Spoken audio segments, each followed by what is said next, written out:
Vamos a prepararnos, como os decía, para escuchar la palabra del Señor. Hoy, como ya hemos anunciado, está a cargo de Dani Mira, que nos visita, el compartir esta palabra. Y él nos va a hablar de un texto que os invito a que lo busquéis en vuestras Biblias. Está en el Evangelio de Juan, capítulo 1 y versículo 14.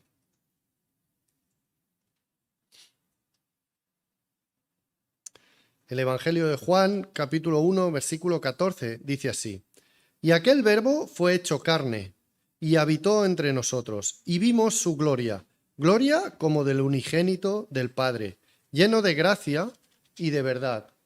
Juan dio testimonio de él, y clamó diciendo: Este es de quien yo decía, el que viene después de mí es antes de mí, porque era primero que yo. Porque de su plenitud tomamos todos, y gracia sobre gracia. Pues la ley, por medio de Moisés, fue dada, pero la gracia y la verdad vinieron por medio de Jesucristo. A Dios nadie le vio jamás. El unigénito Hijo que está en el seno del Padre, Él le ha dado a conocer. Pues adelante, Dani, cuando tú quieras.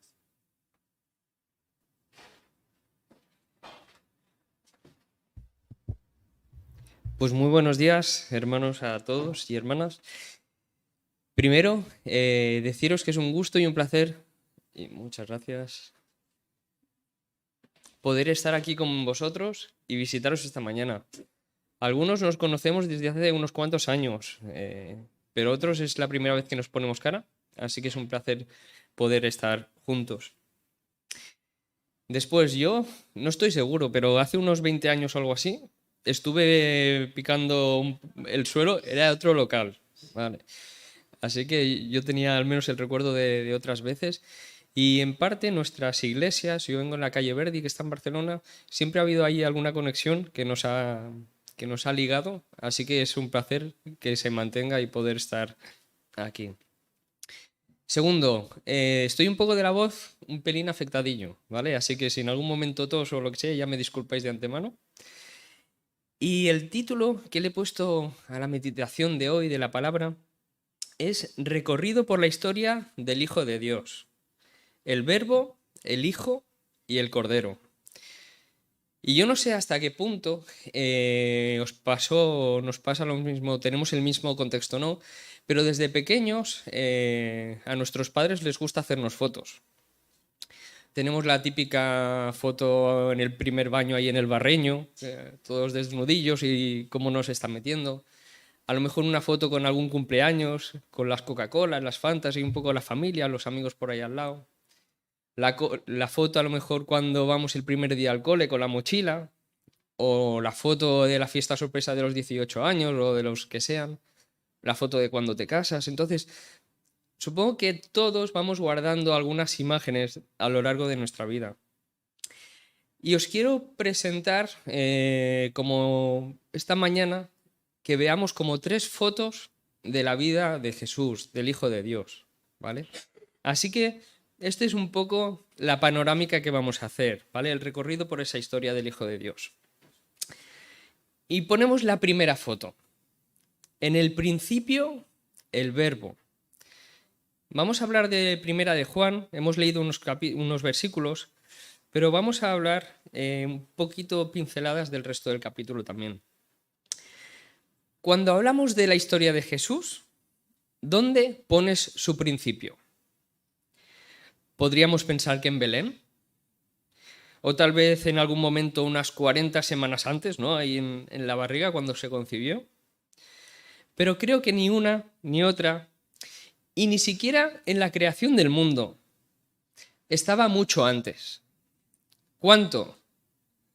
Pues no disponemos de ese dato y creo que tampoco ni del entendimiento suficiente como para comprenderlo. Ni siquiera creo que la inteligencia artificial sepa de este dato. Y casi me vi tentado a preguntarle al ChatGPT este famoso para ver qué me decía.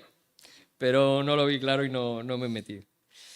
Pero lo que sabemos es que estaba antes, mucho antes. Y eso vamos a leerlo también. Justo unos versículos, como os decía, en el versículo 1, Juan 1:1, dice: En el principio era el Verbo, y el Verbo era con Dios, y el Verbo era Dios. Este era en el principio con Dios, y todas las cosas por él fueron hechas, y sin él nada de lo que ha sido hecho fue hecho. En él estaba la vida, y la vida era la luz de los hombres. La luz en las tinieblas resplandece, y las tinieblas no prevalecieron contra ella. Aquí entramos en una de las grandes paradojas de la vida. Podríamos decir que una paradoja es un dicho o un hecho que parece que se va contra la lógica o que se contradice. Y esta es una de ellas. En el primer versículo de este libro de Juan nos habla del verbo. Este versículo se asemeja mucho al inicio, en Génesis 1, que habla de en el principio. Solo que aquí no se crea nada, sino que nos dice que el verbo era, ya existía, estaba allí desde el principio, antes de la creación del universo. Y nos está diciendo que Jesús ya existía antes de que lo crease o que crease lo que conocemos como vida o mundo. Y no estaba solo, estaba allí con Dios. Pero es que además añade que Jesús era Dios. Y es aquí donde un poco nuestra cabeza es como que explota, ¿no? A ver, creo que no tenemos la capacidad de situarlos, antes de que el mundo existiera, ni de entender a esos seres o esas esencias su relación. Y menos comprender que estaban juntos cuando eran lo mismo. Pero podemos afirmar que eran personas diferentes que tenían la misma esencia. El verbo Jesús existía y no estaba solo, sino que era con Dios. Yo me pregunto, ¿por qué nos cuentan su historia? Si sabe que no somos capaces de pillarlo. ¿Por qué nos ponen en esa situación si se nos escapa de nuestro entendimiento? Pues creo que por un lado, desde un inicio nos llama a confiar en Él a pesar de no entender esa realidad. Hay quien dice que si empiezas a leer la Biblia, el relato de la creación, y eres capaz de creer, de tener fe en que Dios hizo todo, ese es como el primer obstáculo que has pasado para llegar a poder aceptar el Evangelio. Así que ahí va que necesitamos un primer punto de fe. Aunque a la vez vemos también algunos ejemplos cotidianos que nos ayudan a comprender esa realidad. Como por ejemplo, esa cosa transparente que bebemos y que cubre unas 2/3 partes de nuestra tierra. Pues creo que es un detalle sutil para poder comprender cómo son ellos, el Dios, el Padre y el Espíritu Santo. Y en segundo lugar, creo que Dios nos hace saber eso para enmarcarnos a nosotros y nuestro ego. Y no sé qué piensas tú, pero creo que cada uno de nosotros tendemos a creernos el ombligo del mundo. Y esta es una afirmación que nos da un golpe de realidad. Para poder vivir esta vida con sentido, todos, incluso Elon Musk, Bill Gates, Messi, Bad Bunny, Ibai Llanos y tú, tenemos que ser conscientes de que soy un ser humano limitado y que mi vida depende de nuestro Creador. Y llamo a Jesús nuestro Creador de manera intencionada, ya que hay algo que vemos que le estamos llamando todo el rato a Jesús, y es el verbo, que significa, o en su original, logos. ¿Qué significa eso? Logos, el verbo. ¿Por qué le llamamos así? Creo que a nosotros mucho no nos dice esa palabra, ¿no? Nos suena un poco a lo mejor de la gramática, o lo podíamos buscar como en el diccionario, ¿no? Esa clase de palabra que expresan acciones, procesos, estados, que es perdón, que lo tengo aquí apuntado, el núcleo del predicado. Y apunté que nunca se me dieron bien esas cosas de la gramática, siempre me perdía con eso. Pero bueno, el verbo, ¿qué significa?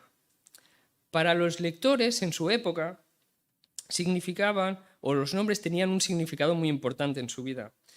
Y si eras judío, esa palabra significaba la presencia poderosa y creativa de Dios. Y si no eras judío, tenía otro significado.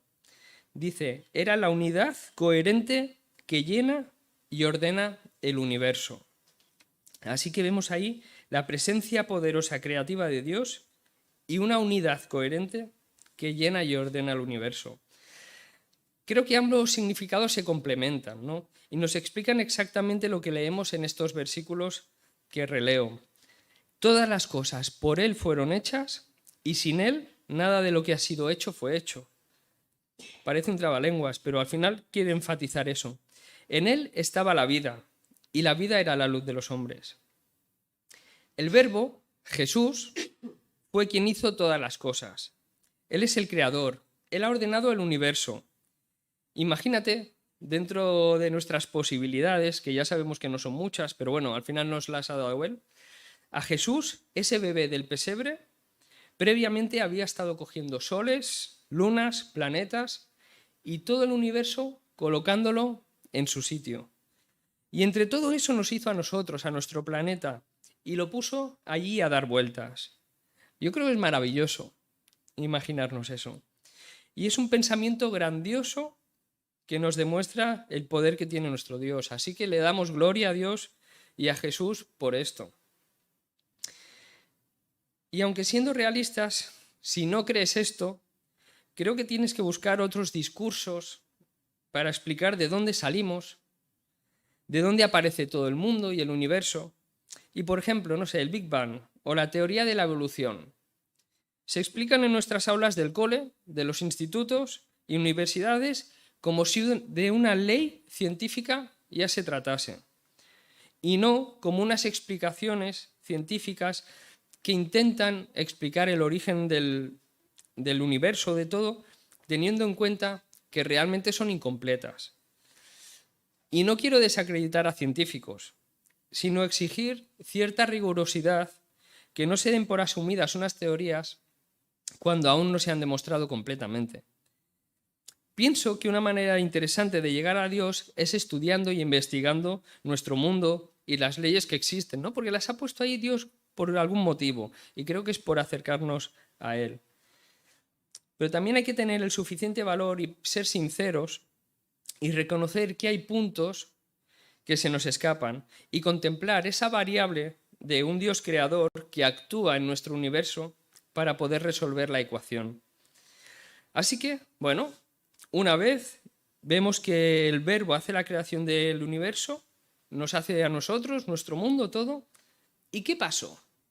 ¿Qué hacían allí? ¿Qué relación tenían? Pues lo podríamos definir como reposo y actividad. Así que es un poco otra paradoja. Dice, o sabemos que el séptimo día de la creación acabó todo. Dice, y lo bendijo y lo santificó, porque en él reposó de toda obra que había hecho en la creación. Pero en ese estado de reposo que empezó ese séptimo día y que por otros versículos en la palabra sabemos que aún permanece, no significa que Dios de repente, después de estar creando todo, ¡pum!, para en seco y ya no hace nada.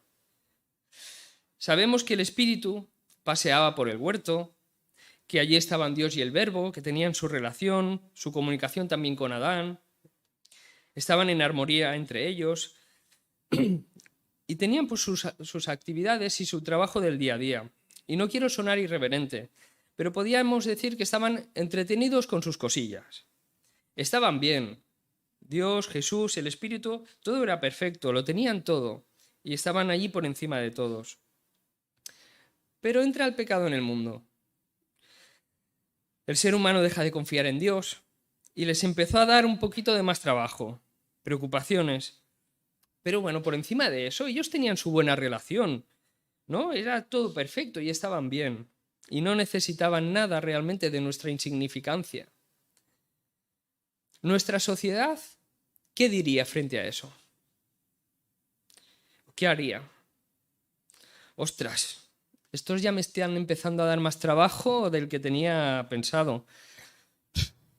Me siento insatisfecho con ellos. Si lo sé, no los creo. Me los cargo y hago otra cosa. O los vendo en Wallapop y me busca algo que me guste más o me sea más útil. Qué pesados y cansinos, siempre así, madre mía. Tal vez nosotros actuaríamos así.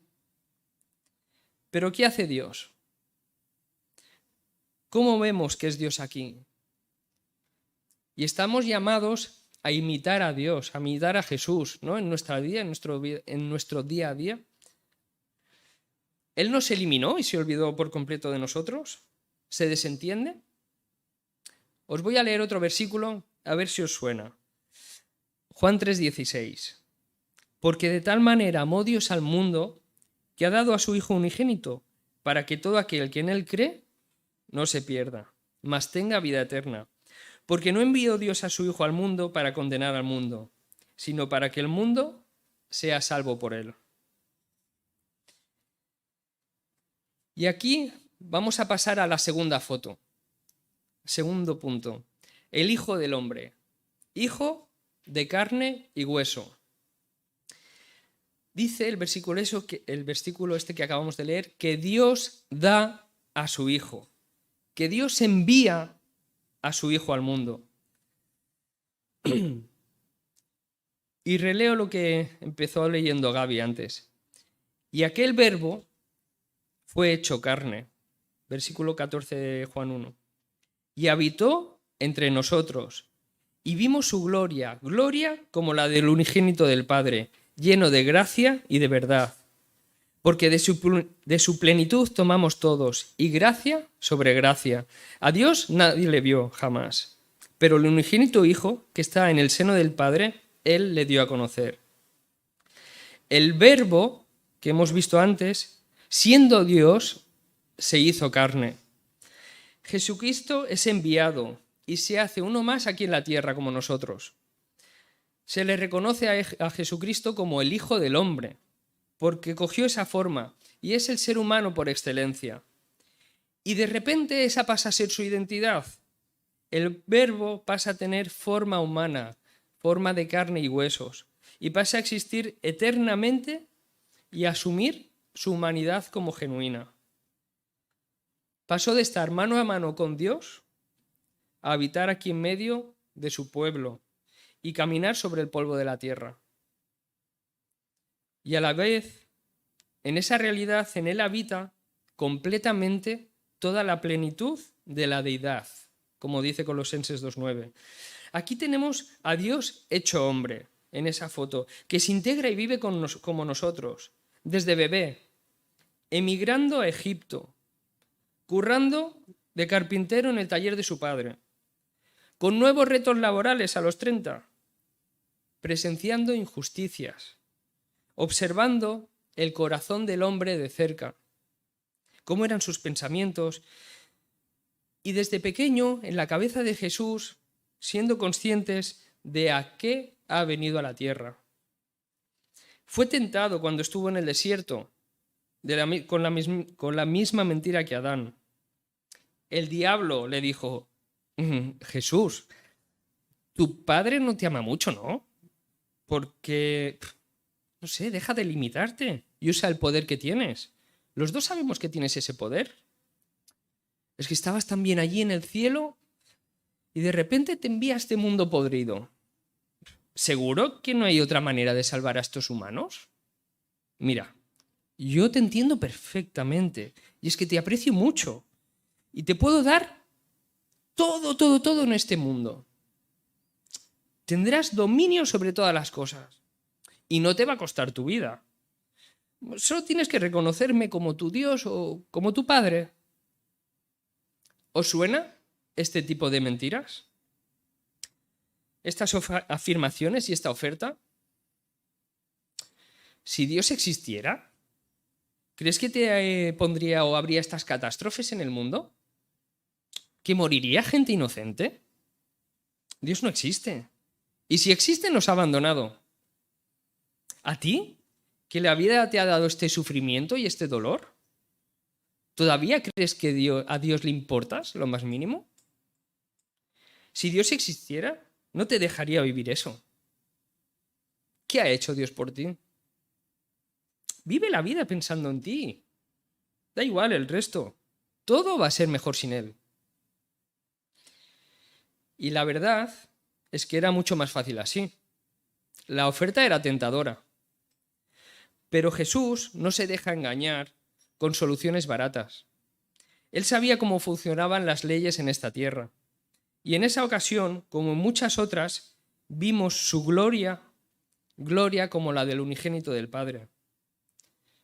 ¿Pero vino solo a mostrarnos su gloria? ¿O a qué más vino?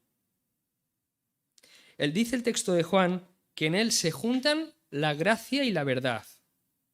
Y estas dos palabras nos describen el carácter de la obra de Dios y se aplican a Jesús. Él está lleno de gracia y de verdad. La gracia es el favor inmerecido, un beneficio dado a otro, algo que nunca habríamos podido alcanzar mediante nuestro propio esfuerzo. Que el Verbo viniera a este mundo y se hiciera un hombre para morir por los pecadores es algo que no merecíamos. Es un acto de amor por parte de Dios. Y esa frase nos hace seguir un poco resonando el versículo que leíamos antes de Juan 3:16. Nos trajo la gracia. Él estaba lleno de gracia cuando vino a nosotros. Y qué maravilla hacer nuestra esta afirmación, ¿no? ¿Qué haríamos sin su gracia? ¿Cómo se basaría nuestra relación con Él si no hubiese esa gracia? Y la verdad, en este contexto se refiere que solo Jesús revela al Padre y es el medio de salvación para la humanidad. Jesús encarna la verdad por excelencia. Hay quien dijo que la verdad no es algo, sino alguien. Y él mismo dijo, yo soy la verdad. Yo soy el camino, la verdad y la vida. Y nadie viene al Padre si no es por mí. Y qué sensación más reconfortante saber que Él es la verdad en medio de este mundo de mentiras. Es un pensamiento que yo creo que nos da paz en nuestro interior y no paz como el mundo la da. Pero además, Él comunica la verdad. Sus palabras son verdad. Y conoceremos la verdad. ¿Y la verdad? Libres de esa esclavitud, de leyes de los judíos en su contexto original y libres de todas las ataduras que podemos tener en este mundo. Y justo lo comentabais antes. Jesús nos libera de muchas cosas. Hoy te puede librar de buscar ser amado donde no toca. Por ejemplo, todos buscamos ser amados por los demás, ser reconocidos por otros. Y a veces nos confundimos de buscar eso en gente que no deberíamos, o en redes sociales exponiéndonos a ciertas cosas que nos van a hacer daño. Hoy Dios te está diciendo que te ama, que ha estado dispuesto de bajar del cielo para darte su amor. También podemos buscar éxito o vivir satisfechos a través de lo que podemos ir comprando o poseer. Queremos ganar más, para gastarlo en comprarnos no sé qué bambas o el bolso o el coche que nos gusta, poder arreglar nuestra casa, mejorarla, poder salir de compras los sábados o ir a cenar con los amigos cuando queramos. Deseamos consumir ocio y queremos más y más. Al final queremos llenar ese interior nuestro. Pero al final nos sentimos que no estamos llenos y deseamos eso más y más. Hoy Dios te está diciendo que puede llenarte con esa verdad, de que Jesús ha estado dispuesto a dejar su condición de Dios y hacerse humano y limitarse, porque te quiere dar todo lo que necesitas y mucho más. Mucho más abundante de lo que esperamos.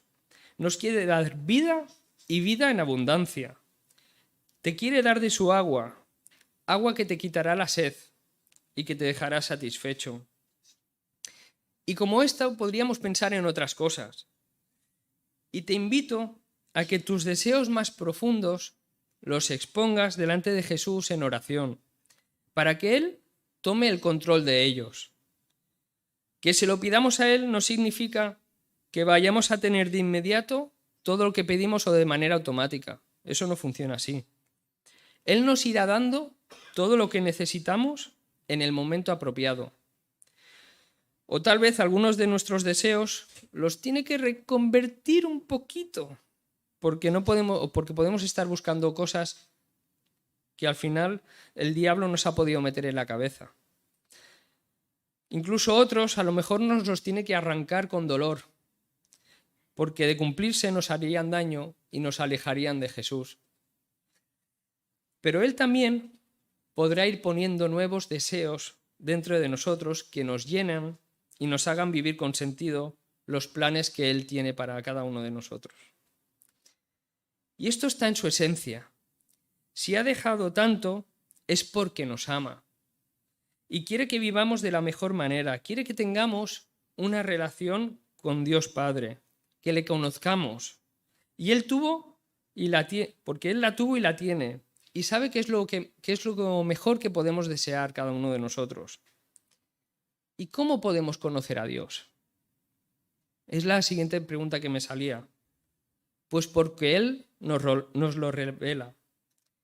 Escuché a alguien poner un ejemplo de unas hormigas. Y es un poco friki, un poco así. A lo mejor lo habéis escuchado también, pero me parece interesante. Imaginaos un hombre o unos niños que se compran un hormiguero de esos, de metraquilato, que puedes ver un poco a las hormiguitas cómo están ahí. Con todo el cariño les vas poniendo la tierra, les vas echando a veces un poco de agua para que tengan humedad y puedan beber, poniéndoles sus semillitas.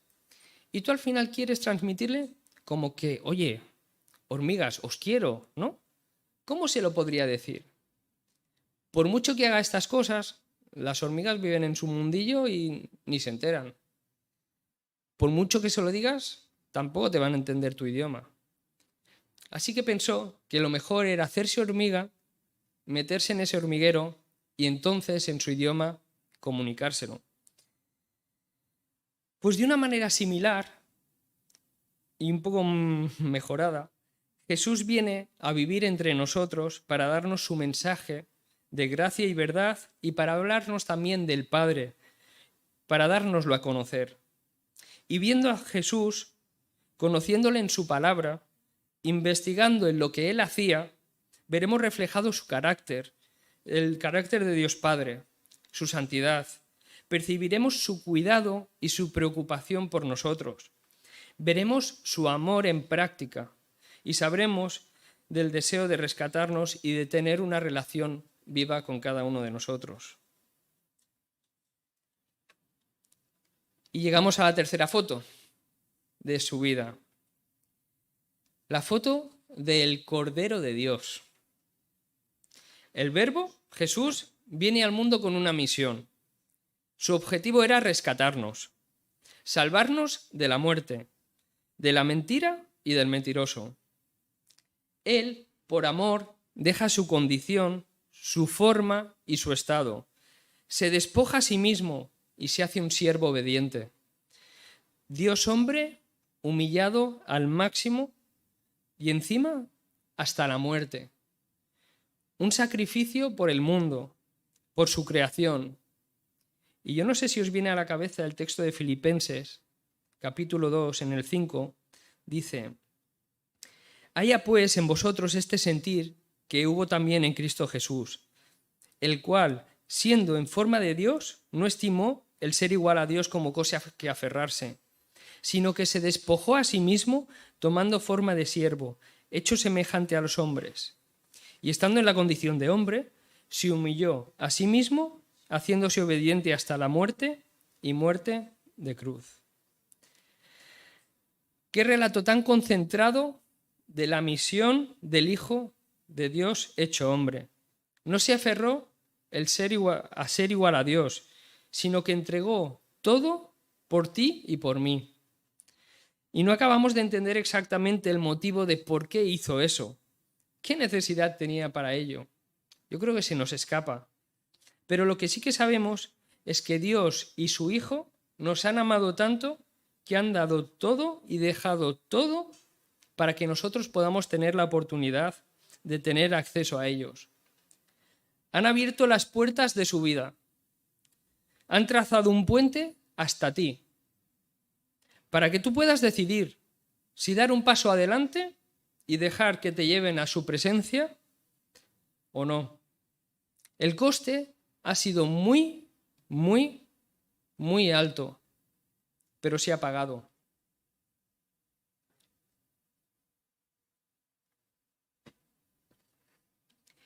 Y yo no sé cuántas veces tú le has dado gracias a Dios por esto. Y si te pasa como a mí, creo que no las suficientes. A veces nos creemos incluso que nos lo merecíamos, que somos suficientemente valiosos como para que lo lógico es que hicieran eso. Pero eso no es verdad. Tal vez ellos nos consideran valiosos como para hacerlo, pero no es lógico. Somos simples criaturas formados a partir de polvo de tierra. No valemos tanto, pero su determinación fue hacerlo. Así que agradezcamos cada día su gracia y su amor que hicieron posible ese rescate para con nosotros, para rescatar nuestra vida y cargar con todo lo que hemos hecho y hacemos y vamos a hacer que nos separa de Dios. Pero el texto de antes no acaba con la muerte y muerte de cruz. Su historia continúa. Por lo cual Dios también lo exaltó hasta lo sumo y le dio nombre que es sobre todo nombre, para que en el nombre de Jesús se doble toda rodilla de los que están en el cielo, en la tierra y debajo de la tierra, y toda lengua confiese que Jesucristo es el Señor, para gloria de Dios Padre. Gloria a Dios y gloria a Jesús, hermanos. Tras la muerte resucitó. Tras su humillación, Él ha sido exaltado. Por encima de todo lo que existe. Y un día todo va a adorar a Jesús. Y no habrá nadie, nada, que no reconozca la majestad de Cristo hecho hombre. Y yo te pregunto, ¿cómo resucitó Jesús? Pues tenía un cuerpo renovado, pero tenía esa figura de hombre. Tomás, de hecho, se aseguró de que no le estaban tomando el pelo, y él necesitaba evidencias palpables de su resurrección, y metió allí su dedo en aquellos agujeros de los clavos o en su costado. Jesús dejó un día la esencia de Dios para convertirse en humano y para aceptar esa humanidad para siempre. No fue, vale, me toca bajar aquí a la tierra, sé que el sacrificio va a doler, pero bueno, al final, luego vuelvo al cielo con el Padre y volveré a ser Dios y como si nadie hubiera pasado. Cuando esto pasa, Jesús no volvió a tener forma divina. Él decidió, siendo Dios, tomar forma de hijo de hombre, no de manera temporal, sino para toda la eternidad. No se hizo carne porque luego en sus planes ya volvería a ser Dios. Él siendo Dios se hizo hombre, nació hombre, murió como hombre y resucitó como hombre. Y está a la diestra del Padre como hombre, como la figura del Cordero. Y aquí no nos quiero liar con más paradojas, ¿no? Pero Jesús, el Hijo del Nombre, el unigénito de Dios, también es el Cordero. En el capítulo 1 de Juan que hemos leído, en el versículo 29, estaba Juan el Bautista por allí enunciando y decía lo siguiente: «He aquí el Cordero de Dios que quita el pecado del mundo». Jesús toma esa figura simbólica de Cordero que se utilizaba en los sacrificios, ¿para qué? Para limpiar esos pecados, ¿no?, delante de Dios. El Cordero simbólicamente cargaba con la culpa. ¿La condena cuál era? La muerte. Y alguien tenía que pagar. Entonces era un animal, un cordero. Jesús coge esa figura y se identifica con ella. Y doy un salto. Apocalipsis 5:12. El cordero que fue inmolado es digno de recibir el poder, las riquezas, la sabiduría, la fortaleza, el honor y la gloria y la alabanza. Y oí decir a toda cosa creada que estaba en el cielo, sobre la tierra, debajo de la tierra y en el mar, y a todas las cosas que en ellas hay, al que está sentado en el trono y al Cordero, sea la alabanza, la honra, la gloria y el dominio por los siglos de los siglos. Jesús está de nuevo con el Padre, al lado de Él, al lado de su trono, pero como un cordero. Pero si tuvo que haber un cordero, es porque también había un precio que pagar. Porque la paga del pecado es muerte, pero la dádiva de Dios es vida eterna en Cristo Jesús, nuestro Señor. La paga del pecado es muerte. Y esa decisión de destinos de vida o muerte no es aleatoria. Dios nos ama y hemos visto que habría un camino de rescate. Pero también avisa que si coges el otro camino, ese te va a llevar a la muerte. Dios mandó lo siguiente a sus discípulos en Hechos 10:42. Dice, y nos mandó predicar al pueblo y testificar con toda solemnidad que este Jesús es el que Dios ha designado como juez de los vivos y de los muertos. Quieras o no, es la norma que se nos ha avisado. Un día tú y yo estaremos delante del juicio más importante de nuestras vidas. Y yo no sé si alguno de vosotros ha estado alguna vez en un juicio. Yo no llegué a estar en uno, pero por poco. Y la sensación que tuve allí no era nada agradable. Estabas tenso, un poco perdido, no sabías ni qué decir ni qué hacer. Pendiente de lo que otros estuvieran ahí, pues acordando. Pendiente de esos argumentos que te podían defender. Y finalmente en manos de la decisión de un juez.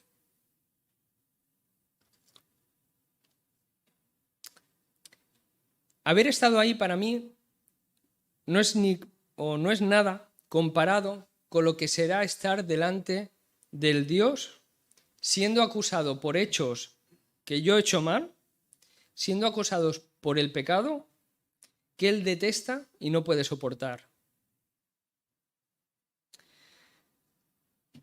No importa si ese juicio te pilla vivo o muerto hace 1000 años, vamos a pasar todos por ese juicio. Y yo te pregunto, ¿sabes que puedes tener un abogado? ¿Quieres el mejor abogado que exista para tu defensa? Pues si lo quieres, lleva contigo al Cordero. Hijitos míos, les escribo estas cosas para que no pequen. Y si alguien peca, tenemos abogado para con el Padre, a Jesucristo el justo. Dios Padre te va a pedir cuentas y me pedirá cuentas a mí un día. Y si has aceptado a Jesús como Salvador, el Señor de tu vida, el Padre verá la sangre de Jesús que fue entregada por ti y verá que tu culpa ya ha sido pagada, ya has recibido el castigo en Cristo.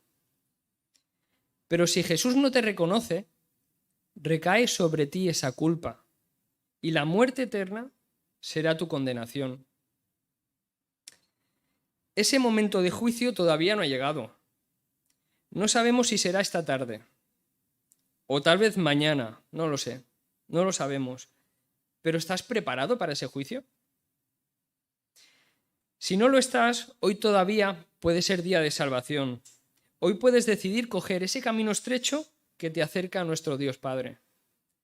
Puedes hablar con alguno de los responsables de la iglesia si tienes dudas de cómo hacerlo. Pero no te quedes con esa intranquilidad si aún no has decidido coger a Jesús como abogado. Y si sí que lo has hecho y estás preparado, es magnífico poder formar parte de esa comunidad de pecadores rescatados. Y te animo a perseverar hasta el fin. El camino sabemos que no es sencillo, pero contamos con el Espíritu de Jesús que dentro de nosotros va trabajando día a día y nos prepara para poder ir dando un paso más allá en esa dirección. Ellos nos ayudarán a ir dejando atrás ese lastre del pecado que tenemos. Y acabo con unos versículos. Son 3 versículos de Hebreos 12, que yo creo que también nos sonarán.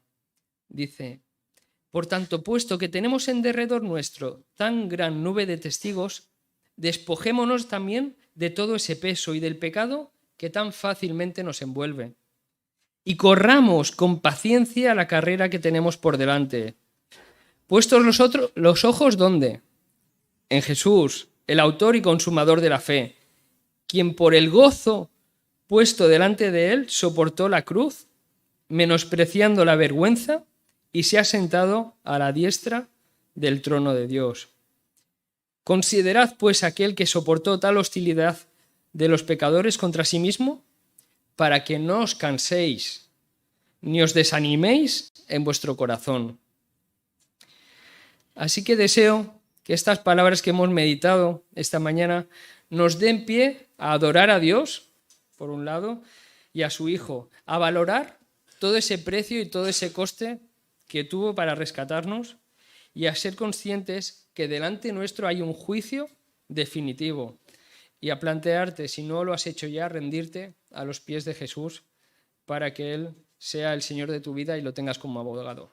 Así que Dios os bendiga.